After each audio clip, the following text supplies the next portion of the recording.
Bismillahirrahmanirrahim. Assalamualaikum warahmatullahi wabarakatuh. Alhamdulillah teman-teman, kita bertemu lagi hari ini. Semoga teman-teman sehat-sehat semuanya ya. Amin. Dan semoga teman-teman yang solih-soleha selalu dalam lindungan Allah Subhanahu wa ta'ala. Apabila di antara kita ada yang sedang sakit, di antara teman-teman yang ada yang sakit, semoga Allah angkat penyakitnya dan segera diberi kesembuhan dan segera bisa beraktivitas seperti sedia kala. Amin. Baik, sebelum kita masuk ke pembelajaran, kita berdoa dulu ya. Sikap berdoa. Bismillahirrahmanirrahim. Allahumma yasir wa la tu'asir. Hasbunallahu wa ni'mal wakil. Ni'mal maula wa ni'man nasir. Baik, amin. Baik, pekan lalu kita sudah belajar tentang jenis-jenis usaha berdasarkan bidangnya. Sekarang kita belajar jenis-jenis usaha berdasarkan cara pengelolaannya. Adapun tujuan pembelajaran kita hari ini adalah mengidentifikasi jenis-jenis usaha yang dikelola sendiri maupun kelompok. Apa saja jenis-jenis usaha yang berdasarkan cara pengelolaannya? 1. Usaha perseorangan adalah usaha yang dimiliki oleh satu orang. Kelebihan usaha perseorangan adalah pemilik dapat mengembangkan usahanya sesuai dengan kegiatannya sendiri. Keuntungannya yang diperoleh dapat dinikmati sendiri. Pengambilan keputusan dapat dilakukan dengan cepat. Kekurangan dari usaha perseorangan adalah modal dan kemampuan terbatas, kreativitas usaha terbatas, resiko dan kerugian usaha ditanggung sendiri. Itu adalah kelebihan dan kekurangan dari usaha perseorangan. Apa sih contoh dari usaha perseorangan? Usaha perseorangan contohnya itu ada penjual bakso ya, kemudian dia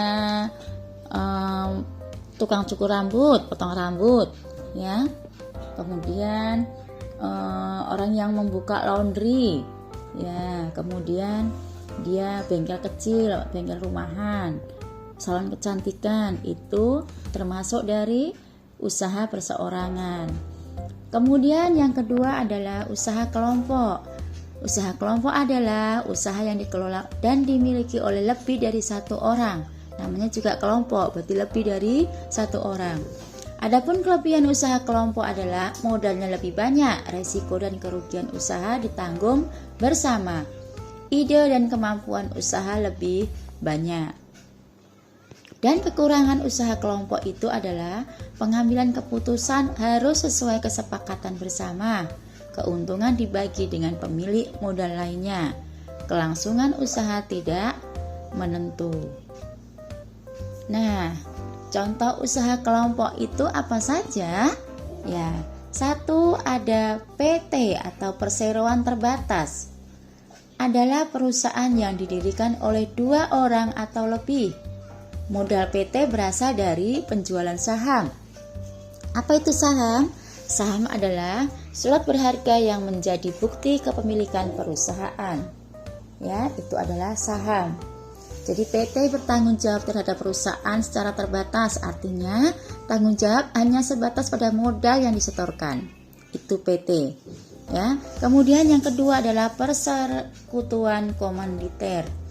Persekutuan komanditer atau CV didirikan oleh beberapa orang. Jadi beberapa orang ya. Anggota CV ada yang menjadi anggota aktif dan anggota pasif. Nah, anggota aktif itu apa? Anggota yang menanamkan modal sekaligus menjalankan kegiatan usaha. Ya, itu anggota aktif. Kemudian anggota pasif, anggota yang hanya menanamkan modal. Kalau aktif berarti menjalankan ya, menjalankan terus, menanamkan modal dan menjalankan ya. Sedangkan itu pasif, hanya menanamkan modal saja ya. Kemudian yang ketiga adalah FA atau persekutuan firma. Firma didirikan oleh 2 orang atau lebih. Keuntungan yang diperoleh perusahaan akan dibagi kepada para pemilik. Kerugian yang terjadi juga akan ditanggung bersama. Itu dari firma. Maju mundurnya firma itu ditanggung bersama. Resiko tindakan seorang anggota firma juga ditanggung bersama. Misalnya,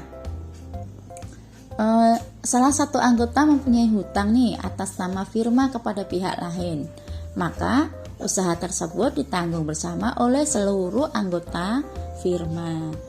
Paham? Jadi sudah mengerti ya perbedaan firma, CV, kemudian perseroan terbatas. Ya, dihafalkan nanti, jangan sampai terbalik-balik. Kemudian yang keempat adalah koperasi.